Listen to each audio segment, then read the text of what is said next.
Yeah. Hi everyone. Thank you for joining us today. My name is Shanotra and I'm a research fellow at Nyaya. I'm joined by Neha Singhal, who is a senior resident fellow at Vidhi Centre for Legal Policy. Today being International Day Against Drug Abuse and Illicit Trafficking, Neha is here to talk to us about drug laws in India and discuss some important issues around it. Now, at Vidhi, she works on examining the workings of the NDPS Act, that's the Narcotic Drugs and Psychotropic Substances Act. And basically, we're going to be discussing about the different prohibitions and regulations in drug use and how the law actually works out in practicality.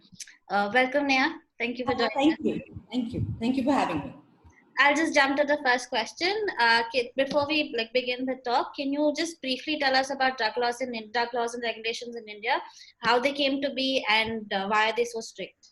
All right. So the primary law that governs drug regulation in India is the NDPS Act, which is the Narcotic Drugs and Psychotropic Substances Act. Legally, it came into being in 1985 as a consequence to two conventions that we had signed, one on narcotic drugs in 1961 and one on psychotropic substances in 1971. So 15 years or 14 years or so after this convention was signed, we finally consolidated all our drug laws, which were disaggregated and the punishments were very low.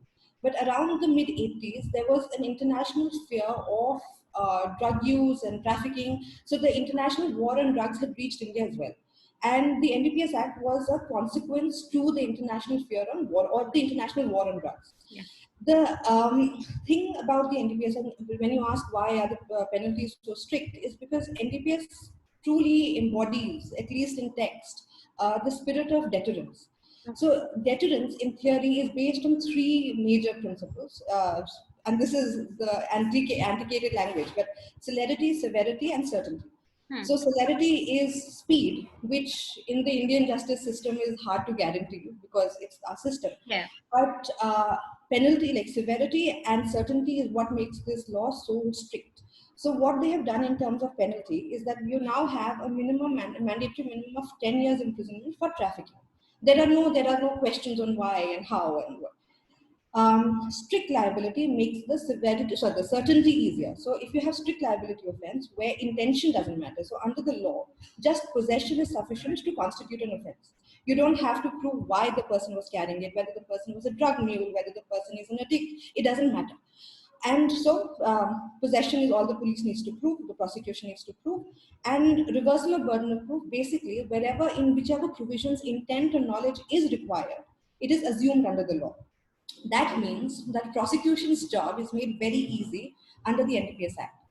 So in terms of what deterrence wants you to do, it has severe punishments, which is strict punishments, and it has certainty of punishment under strict liability provisions. So in terms of deterrence, this law is a masterpiece in what deterrence could look like. That's why the penalties or the law is so strict, because they really wanted for it to be a deterrent scheme. And it has become more and more and more deterrent as time has gone by. So in 1985, the laws as an international war on drugs. 88, there was this big hullabaloo internationally on illicit trafficking. Again, India acted accordingly. They did two major things around this time. One was to pass a preventive detention law on illicit trafficking. So you can be detained for up to 2 years for fear or for suspicion that you're a trafficker. Second, they introduced very draconian provisions under the NDPS Act. So until 2011, for example, from 1988 to 2011, you had mandatory death penalty under the NDPS Act. Yeah. So if somebody was caught second time with commercial quantities of drugs, with trafficable quantities of drugs, you'd get the death penalty directly, no questions asked. They included forfeiture of property in case it was proved that you're a drug smuggler. And the proceeds of the drug smuggling is what you have used to buy the property. And they made bail provisions extremely strict. So where bail normally is a matter of right, bail under the NDPS becomes an exception. Okay. Where you can, so basically at the bail stage, you have to argue that you're innocent and that it's unlikely that you committed the offense. And that's not the principle on which bail works. So NDPS has done these things where it has diluted due process and made law stricter and stricter because of fear of trafficking. So that's largely the landscape of why the law is so strict. Right. So you speak of the law being having a very deterrent effect. Is there any provision in the law that talks about basically focusing on rehabilitation and de-addiction? So there are a couple of provisions which read together provide for rehabilitation and detoxification and things like that. So Section 27 makes possession for personal use a criminal offense. Basically, it says anybody who's found consuming, anybody who consumes. Actually, it's Yeah. even more opaque than that. It says anybody who consumes any narcotic drug or psychotropic substance can be punished for up to a year for ABC drugs. Okay. Then Section 39 says, but if you can prove, or if you tell the magistrate that you're an addict, you can be transferred to a de-addiction center as opposed to being sent to jail. So this is 39, where the power is with the judge to send you to a de-addiction center. Section 64A allows the same power to a prosecutor, where the prosecutor feels that you're an addict, you can be sent to a de-addiction center instead. Section 71 allows for treatment centers to be opened by the government or affiliated by the government or recognized by the government. And under these centers, you can be provided drugs to be able to give you de-addiction, which is how you have the addiction facilities running. So you have OST, which is opioid substitution therapy, which Yeah. allows people to get de-addicted from opioid substance. That happens under Section 71 of the NDPS Act. So there are provisions, but they are more like afterthoughts. Okay. So just to elaborate on this, Section 27, which is very clearly related to consumers and often addicts, has always still been punishment centric. From the time that the law was conceived, legislators have still wanted it to be a criminal offense. And at the very beginning, because of their focus on deterrence, there was still mandatory punishment of 10 years even for consuming. So, they have always said that whether you're a consumer, whether you're whatever, if we don't criminalize, we are not sending out the right message. So, rehabilitation, but within the framework of criminalization, is how the NDPS works. So you also mentioned that over a period of time, the law changed, and there were certain amendments where it became more and more deterrent, and that over a period of time, it started going away from uh, basically how rule of law actually like works in normal criminal trials. There was also a 2001 amendment that tried to change an approach, right? The approach of how Yeah. you look at the addiction and rehabilitation. Can you talk a little about that? So in 2001 saw a major amendment to the NDPS Act and that's what the Act now is what we know of it as. So until 2001, we didn't have categories of small, intermediate, commercial quantity. So for example, today heroin up till 5 grams is small quantity, 5 to 250 grams is intermediate quantity, above 250 grams is commercial quantity. So the Okay. law now assumes that if you have over 250 grams of heroin, you are a trafficker. If you have less than 5 grams of heroin, you're a user. Yeah. So this demarcation then also standardized punishment. So now you have punishment for owning small quantity up to a year, from in intermediate quantity up to 10 years. So it's on the judge's discretion whether to give you 6 months or 10 years. And commercial quantity is mandatory minimum 10 years, can go up to 20 years.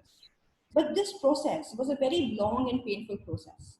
So in 1995, a Ministry of Health set up a committee called the Small Quantities Committee, which Okay. was to look at, yeah, it's an interesting name, right? Very, very imaginative. So they set up this committee, which was to look at how to assign small quantities, as in how do you assign what the small quantity of, say, marijuana is, or of heroin is, or of cocaine is. So in this, they also had other findings. One of their main findings was to say that the law must decriminalize drug use, because until 1995, most cases were of consumers who weren't being able to argue that they were consumers. Basically, the prosecution would prove that they had a certain amount of drug, but they wouldn't be able to prove that they had it for self-use. So these were people who were filling up the jails for like maybe like a joint or 5 grams or something. So Hmm. that's what the jails were being filled up with. So that was what the 1995 committee said, that you must change this because these people should be sent to compulsory de-addiction instead. That's also problematic. Compulsory anything is problematic, but at least it was a step in the right direction. Interestingly, so this was done by the Ministry of Health, but since the NDPS Act is under the Department of Revenue, that is Ministry of Finance, the Ministry of Finance completely ignored this one suggestion that the that the committee had. So they incorporated all their other suggestions. This too, though, took 6 years. So in 1995, the committee came up with its findings, and that took 6 more years before it became an amendment.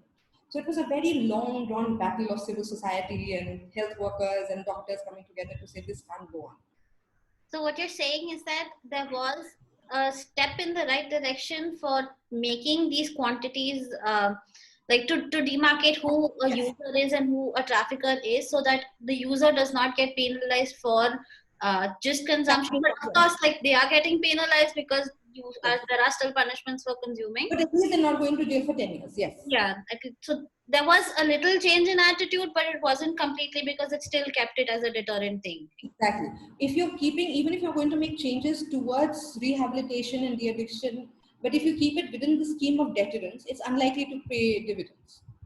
That's very interesting too. Like, no, I mean, I honestly didn't know about the small quantity committee. Actually, this is very, so you say that you didn't know, this is very interesting, nobody knows.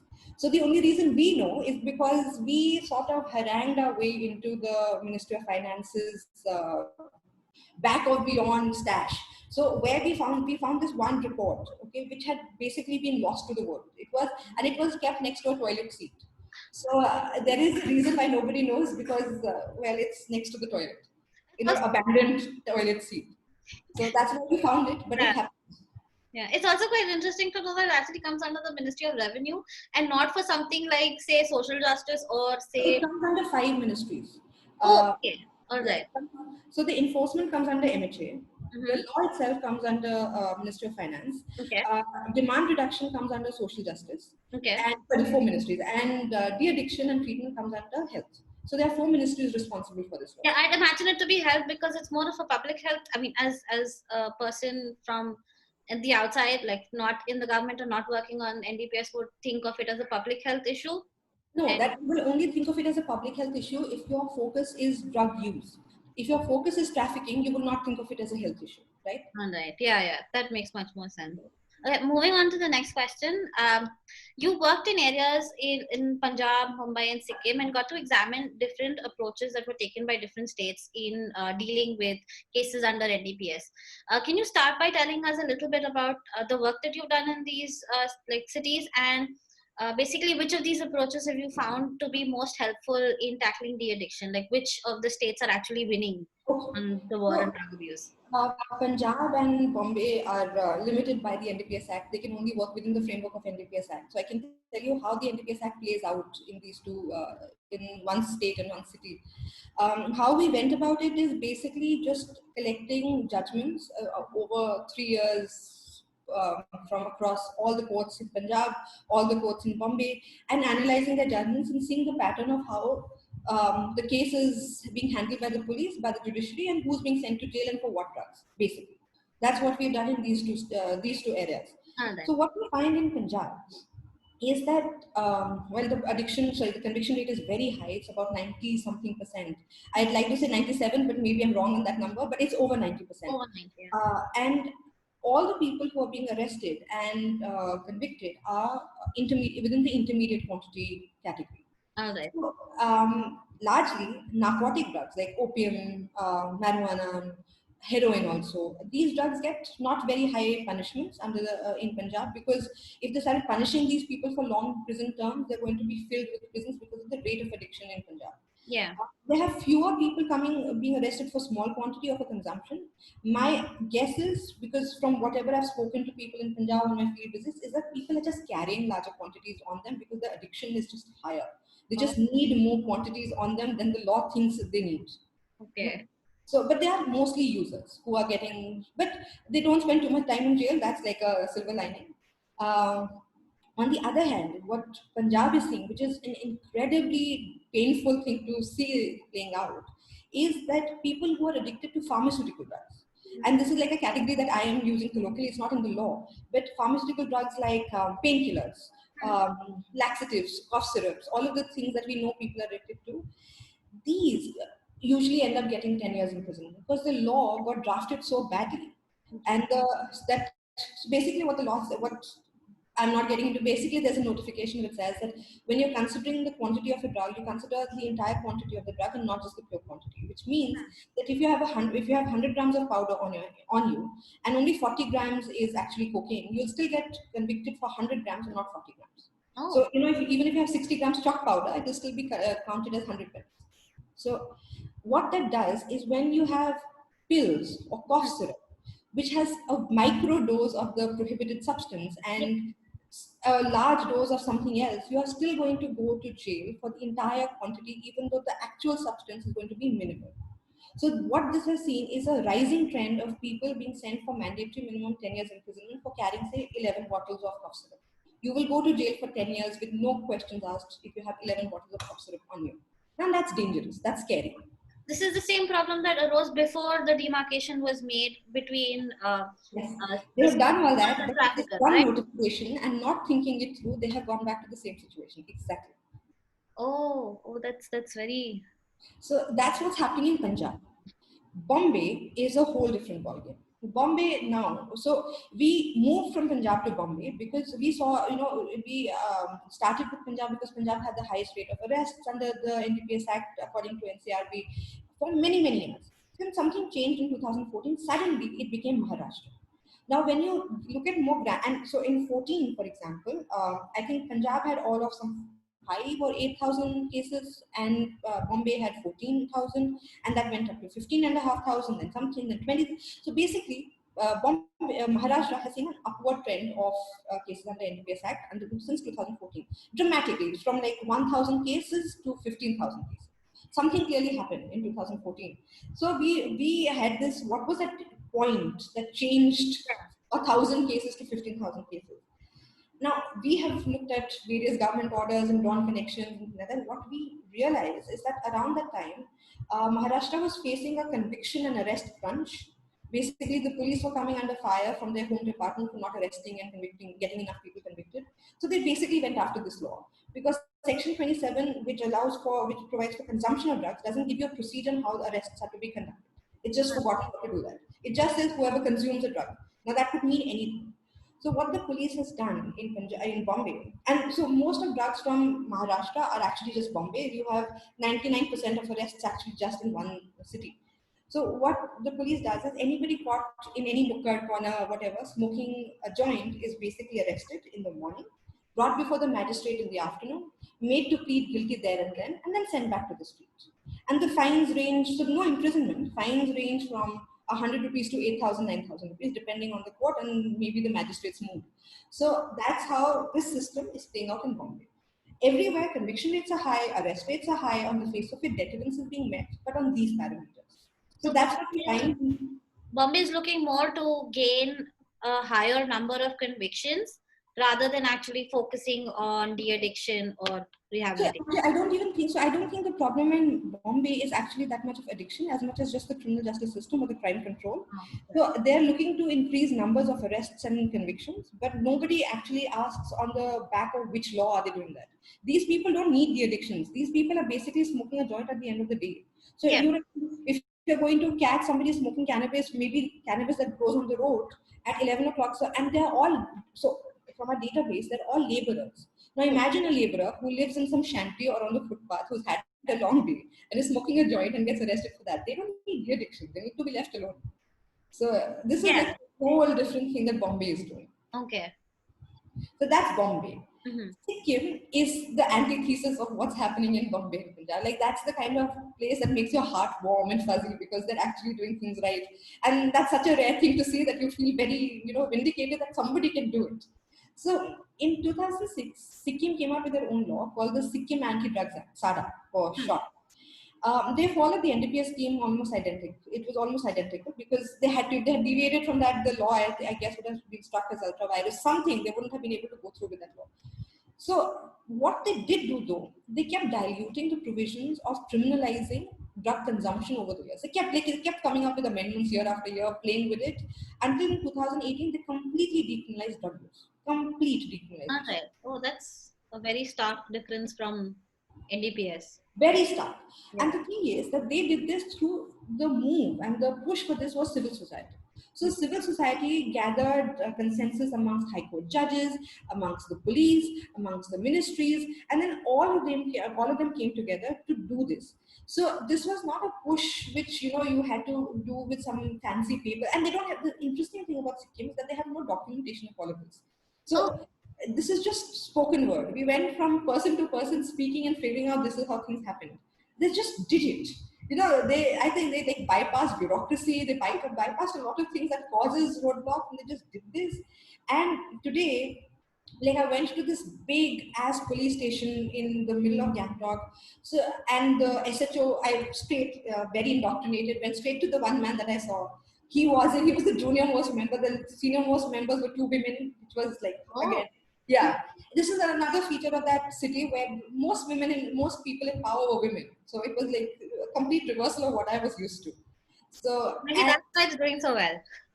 I do think so though. Like, because when you speak to women, they just, and I don't want to essentialize women. I just may saying this is going to be a problematic statement to make, but from my experience, it seems that they're just more empathetic towards the world around them. So lots of disclaimers on that one. But this police station had arrested 6 people in Sada in all of 2019. We went in December. Okay, and then we went to the jail, the central jail in Sikkim, Mm-hmm. and they had 66 people for drug offenses. And they're like, we have a very high number of drug related. This population is very high. We need to do something about it. And we're like, oh, what's your population? It's like 66 people. We're like, dude, That's so nice. you're kidding, because there are places in 5 digits. Yeah. So this it's a phenomenal thing to witness. So, and the thing is, the rest of the country is going the other way. I had mentioned this in passing to you earlier also, that the preventive detention law that I had mentioned earlier detained 70,000 people in 2018.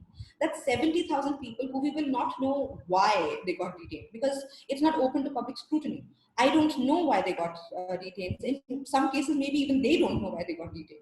Oh. So it's a whole different system that one little state is implementing.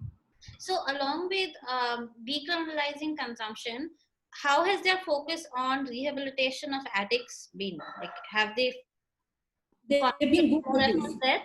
Yeah, so what they do is that again, it's a small society, so it's like, I think it functions largely on trust.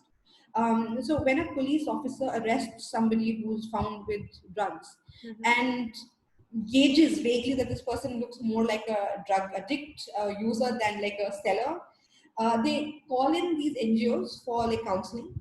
So what the law provides is mandatory psychiatric evaluation and nothing else. Nothing after that is mandatory. If a psychiatrist feels that this is a recreational user, no harm to self, no harm to others, they just let them go.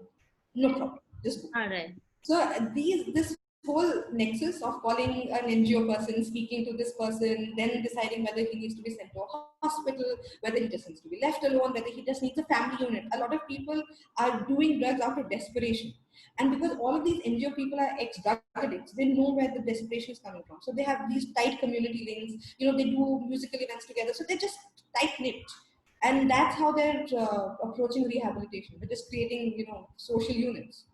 That's really good to see, because naturally you would assume that, I mean, for a country as big as India, I mean, the first thing that I think of is like state dealing with the addiction and rehabilitation, is that if you get caught, like, this is, I mean, it's just like a layperson understanding of how you wouldn't actually go through these processes of actually meeting with a social worker, seeing, like, that social worker evaluating whether you actually need to go under de-addiction, or is it just like Yes. something that it's a one-off thing. I see this happening only in movies, and I don't see like something like that. And to see that, a state is actually doing this, Sikkim is actually doing this, it's really good. I mean, it's a good example for most states to follow. Yes. So, I think the difference is that most of us look at the state as an adversary, somebody who's not on our side, who we need to sort of run away from, escape at all points. Mm-hmm. No, so I think that's the fundamental difference, at least from what I observed and how people were talking and the state enforcement was talking.